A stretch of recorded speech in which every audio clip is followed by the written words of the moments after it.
Assalamualaikum warahmatullahi wabarakatuh. Gimana keadaannya anak-anak sekalian? Sehat? Alhamdulillah. Jadi sebelum kita mulai pelajaran, alangkah lebih baiknya kita berdoa terlebih dahulu ya anak-anak. Ketua kelas silakan pimpin doanya. Oke, berdoa selesai. Nah, sebelum kita mulai pelajaran, alangkah lebih baiknya kita absen terlebih dahulu ya. Kira-kira ketua siapa yang tidak hadir hari ini? Alhamdulillah hadir semua ya. Oke, sekarang kita lihat di sekeliling kita adanya sampah atau tidak ya dekat bangku kalian. Karena ini juga demi kenyamanan kita semua. Tolong jika ada sampah, mari dikutip ya. Sebelum kita memulai pelajarannya lebih lanjut lagi nih, kira-kira masih ada yang ingat nggak pelajaran minggu lalu? Ada yang bisa ingat? Silakan angkat tangan. Ya Putri? Oke, jadi materi kita minggu lalu tentang sistem pernapasan. Jadi Ibu terangkan sedikit ya. Sistem pernapasan ini dimana kita menghirup atau memasukkan oksigen dan mengeluarkan karbon dioksida. Baik ya anak-anak. Nah, setelah kita mengingat pelajaran sebelumnya, sekarang Ibu bakal nayangin video di mana video ini berkaitan dengan materinya sekarang ya anak-anak. Nah, sekarang Ibu putar ya videonya.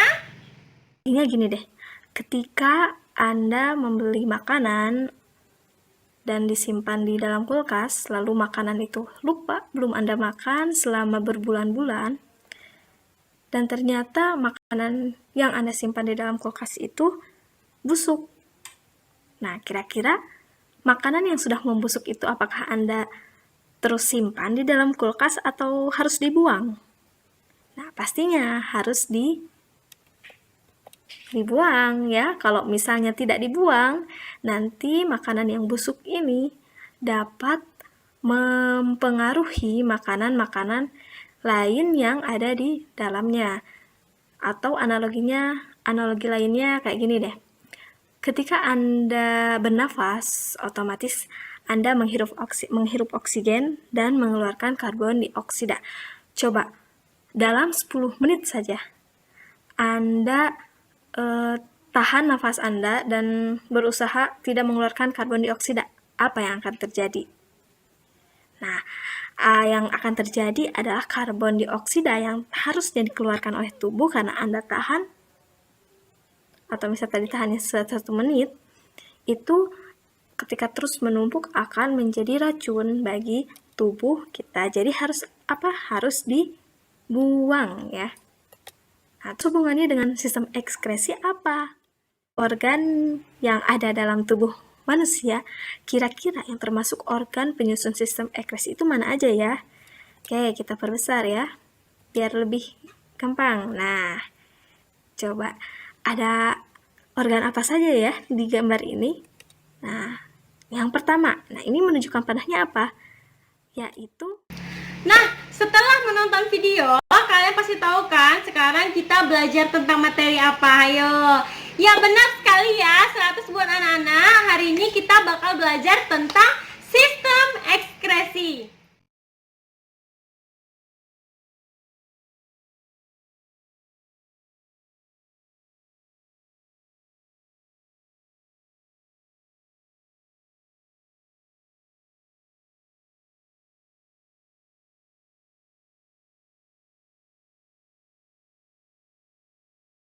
Ada yang tahu nggak apa itu sistem ekskresi? Oke, nggak ada yang tahu ya.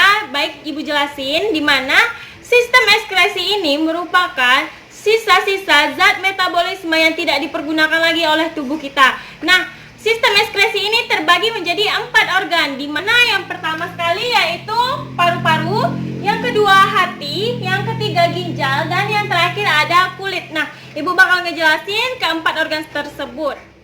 Jadi yang pertama kali Ibu jelasin yaitu gambar apa nih kira-kira?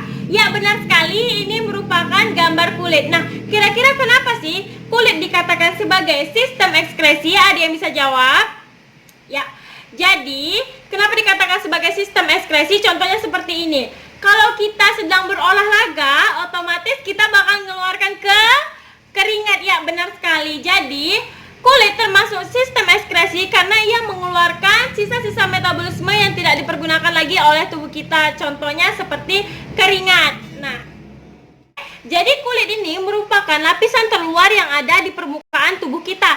Nah, yang sekarang Ibu pegang ini merupakan kulit. kulit. Oke. Nah, kira-kira apa sih tujuan kita berkeringat? Ada yang bisa jawab? Ya, Dino? Ya, kurang tepat ya. Ada yang bisa menambahkan? Baik, Putri. Ya. Ya, benar ya. Tujuan dari berkeringat yaitu membuang berbagai zat yang keluar dari tubuh kita. Contohnya seperti garam, kolesterol, dan juga alkohol. Nah, keringat ini juga dapat menjadi cara potensial untuk mengeluarkan racun dari tubuh kita. Oke. Nah, kulit ini terbagi menjadi 3, di mana yang pertama yaitu epidermis. Nah, epidermis ini merupakan lapisan paling luar dan sangat tipis. Dan epidermis ini terbagi menjadi 2. Yang pertama yaitu lapisan tanduk dan yang kedua yaitu lapisan Malpighi. Oke. Nah, yang kedua merupakan dermis. Nah, dermis ini lebih tebal dari epidermis dan lapisan dermis ini terdiri dari beberapa jaringan. Yang pertama yaitu pembuluh kapiler, di mana pembuluh kapiler ini yaitu menyampaikan nutrisi pada akar rambut dan sel kulit. Nah, selanjutnya yaitu kelenjar keringat, di mana menghasilkan keringat ya, kita tahu sendiri. Selanjutnya yaitu kelenjar minyak. Nah, kelenjar ini menghasilkan minyak pada kulit dan rambut agar tidak kering ya. Selanjutnya yaitu pembuluh darah, di mana pembuluh darah kita tahu sendiri ya, mengedarkan darah ke seluruh tubuh. Nah, selanjutnya yaitu ujung-ujung saraf. Nah, ujung-ujung saraf ini meliputi saraf perasa, peraba, rasa nyeri, rasa panas, dan juga rasa sentuhan ya anak-anak.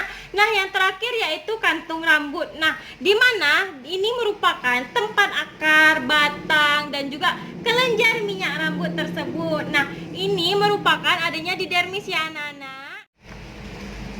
Nah, yang terakhir yaitu lapisan subkutan ataupun jaring ikat bawah.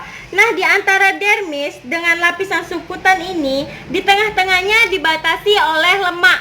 Nah, kira-kira apa sih fungsi dari lemak tersebut? Nah, lemak ini fungsinya untuk menahan dari benturan, sumber energi, dan penahan suhu tubuh kita ya anak-anak. Oke. Kedua bakal ibu jelasin yaitu tentang, ayo apa anak-anak? Ya, benar sekali ya, ini merupakan ginjal. Nah, kira-kira ada yang tahu nggak sih apa itu fungsi ginjal? Kenapa ia dikatakan sebagai sistem ekskresi? Ya, Putri? Ya, jadi ginjal ini merupakan komponen utama penyusun sistem ekskresi, yaitu urin. Oke, jadi fungsi ginjal ini bukan cuma untuk mengeluarkan urin aja loh. Jadi fungsi ginjal ini merupakan untuk menyaring zat-zat metabolisme dari dalam darah. Selanjutnya yaitu mempertahankan keseimbangan cairan tubuh, mengekspresikan gula darah yang melebihi kadar normal, dan untuk mengatur keseimbangan cairan tubuh kita seperti kadar asam, basa, dan garam yang ada di dalam tubuh kita ya anak-anak. Jadi sudah paham ya mengenai ginjal. Nah, tadi kita katakan ginjal ini merupakan tempat pembentuk urin. Nah, kira-kira ada yang tahu nggak sih gimana proses pembentukan urin yang ada di dalam ginjal? Ada yang tahu anak-anak? Ya, tidak ada ya. Jadi ibu bakal jelasin di sini. Yang pertama sekali prosesnya yaitu filtrasi.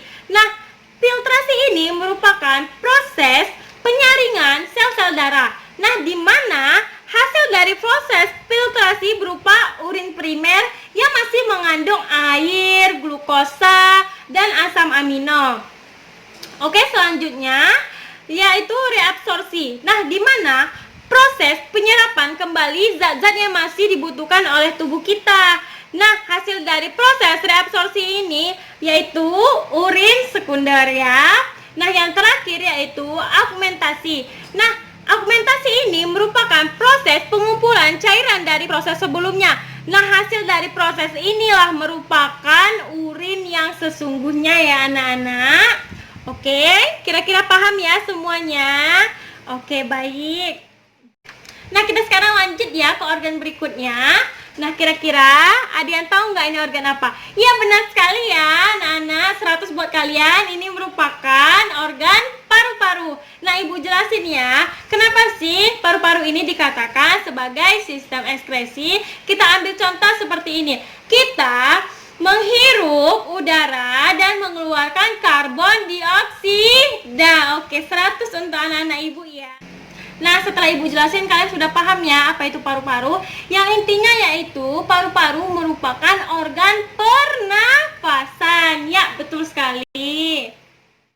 Nah, satu lagi nih organ yang belum kita jelasin yaitu ini gambar apa kira-kira? Ya, benar sekali ya, ini merupakan organ hati. Nah, di mana hati ini berfungsi untuk mengekskresikan getah empedu zat sisa dari perombakan sel darah merah yang telah rusak dan dihancurkan di dalam limpa. Selain itu, hati ini berfungsi sebagai untuk menetralisirkan racun yang ada di tubuh kita dan ia membantu ginjal. Nah, selain untuk menetralisirkan racun yang ada di dalam tubuh kita, nah hati ini juga berfungsi untuk menyimpan glikogen ataupun gula otot, dan selanjutnya yaitu pembentukan sel darah merah pada janin dan sebagai kelenjar pencernaan. Nah, kira-kira udah pada paham kan anak-anak Ibu sekalian? Nah, setelah Ibu menjelaskan keempat organ tadi, sekarang kita bentuk kelompok ya anak-anak. Kelompoknya terbagi menjadi 3, dan sesuai yang udah Ibu acak tadi ya anak-anak. Sekarang mari membentuk kelompoknya masing-masing. Oke, sekarang Ibu bagikan lembar kerja dan kalian diskusikan sesuai dengan kelompok kalian ya anak-anak. Dan jika tidak paham, mari bertanya kepada Ibu ya anak-anak. Nah, ini merupakan lembarnya. Oke. Waktunya 15 menit dan dimulai dari sekarang ya anak-anak. Tolong jangan ribut ya. Ya, sambil kalian berdiskusi dan Ibu bakal menilai kalian ya gimana keaktifan kalian dalam berkelompok dan juga berdiskusi. Ya, jika tidak ada yang paham, mohon ditanyakan. Ya, baik, kelompok 3. Oke, apa yang ditanyakan? Ya, seperti ini ya. Oke, ada lagi kelompok yang tidak paham. Ya, baik, kelompok 2. Ya, seperti ini, materinya begini. Oke. Nah, sudah. Nah, sudah ya. Waktunya habis, silahkan kumpul lembar kerjanya. Dan oke, cukup, waktunya habis. Sekarang kita diskusikan bersama ya anak-anak. Sebelum kita diskusikan bersama-sama, mari kumpulkan lembar kerjanya terlebih dahulu. Ya, terima kasih. Nah, sekarang siapa nih kelompok yang mau maju ke depan dan menjelaskan tentang hasil yang telah dibuat tadi di lembar kerja? Baik, kelompok 2 silahkan. Ya. Oke, kelompok 2 silahkan duduk. Apakah jawaban kelompok 1 dan kelompok 3 sama atau ada yang ingin menambahkan? Ya, baik, kelompok 3 silahkan menambahkan. Oke. Ya, benar, duduk ya anak-anak. Jadi jawaban kalian itu benar ya. Nah, setelah kalian maju nih, kira-kira ada yang berani nggak sih ngasih kesimpulan untuk pembelajaran di hari ini? Ya, baik, Putri, silahkan maju ke depan. Ya, baik ya, silahkan duduk. Nah, bagus sekali ya kesimpulan hari ini. Tambahin ya kesimpulan dari Putri tadi, di mana sistem ekskresi ini merupakan zat-zat sisa metabolisme yang tidak dipergunakan lagi oleh tubuh kita, di mana hari ini kita mempelajari keempat organ sistem ekskresi. Yang pertama yaitu hati, yang kedua paru-paru, yang ketiga ginjal, dan yang terakhir yaitu kulit. Oke.